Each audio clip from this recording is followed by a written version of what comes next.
10 লাখ টাকা যদি পাই, 5 লাখ টাকা এখন বড় মোটর সাইকেল গুলা কিনবো।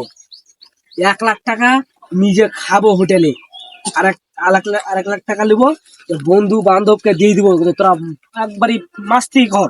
ই টাকা টাকা 1 লাখ টাকা খুঁটি কাটবো, খুঁটি কাটে ব্যাংকে ঢুকাবো 1 লাখ টাকা, পরবর্তীতে খাওয়া লাগে। খালি খাওয়া টাকা টাকা। আর 1 লাখ টাকা থাকবে, ওই টাকাটাকে রাস্তায় এগিয়ে উড়াবো টাকা। টাকার বান্ডিল খালি বড় লোক। শুন, কিসের এত টাকা উড়ার কথা কইছিস? টাকা লটারি টটারি পালি নাকি তুই? পাবো লটারি লয়। তাহলে কি এত টাকা পাওয়া কোনটে? আবে বিমা করে আনু, বিমা। আমি যদি মরে যাই তো 10 লাখ টাকা দিবে আগে ওরা। আগে তাহলে 5 লাখ টাকা ভাগ দিতে পারলাম তোর বাড়িতে, তোর মাকে কয়ে দেবো যে পয়সা বোকা আছে, তোকে 5 লাখ টাকা ভাগ দেবো, যা পয়সা দেবো। কখন দিবি তাহলে? যেদিনকে মরবো আমি ওই দিনকে টাকা দেবে, 2 নম্বর ভাগ করে নেবো তখন। চল চল। 5 লাখ টাকা তাহলে তোকে ভাগ দিতে হবে না? 5 লাখ টাকাতে 3 লাখ টাকাতে মোটর সাইকেল গাড়বো।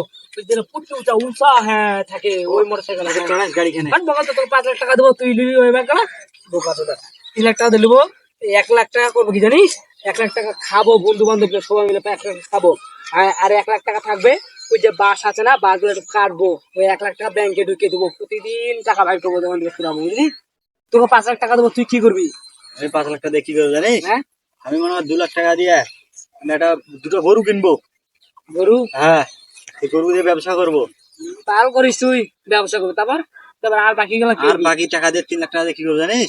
আর 3 লাখ টাকা দিয়ে মানে 2 লাখ টাকা এখন মোটর সাইকেল কিনবো, ছোট মোটর সাইকেল গেলা যেগুলো একজন চড়া যায়, কাউকে যেন না নিতে হয়। ওরে কিপটে রে।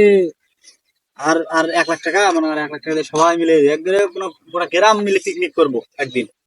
এটা ঠিক আছে। বোকা আছে, একজনকে বেশি বড় গলা নিবি তার বেশি চড়তে পারে। বেশি- 5 লাখ টাকা দেবো, তুই এমনি আমি বিমা করে কষ্ট করে তোকে দেবো, তুই বড় গাড়ি কিনবি, সবাই কিনলে ঘুরবো হারা একসঙ্গে। তাহলে বড় গাড়ি কিনলে বেশি তেল খাবে, বুঝিস না? ও তো ভালোই, তুই তো খাচ্ছ তাহলে। আচ্ছা হলো, যা আচ্ছা চল। ভিডিওটি দেখে ভালো লাগলে অবশ্যই লাইক, কমেন্ট, শেয়ার অবশ্যই করবেন।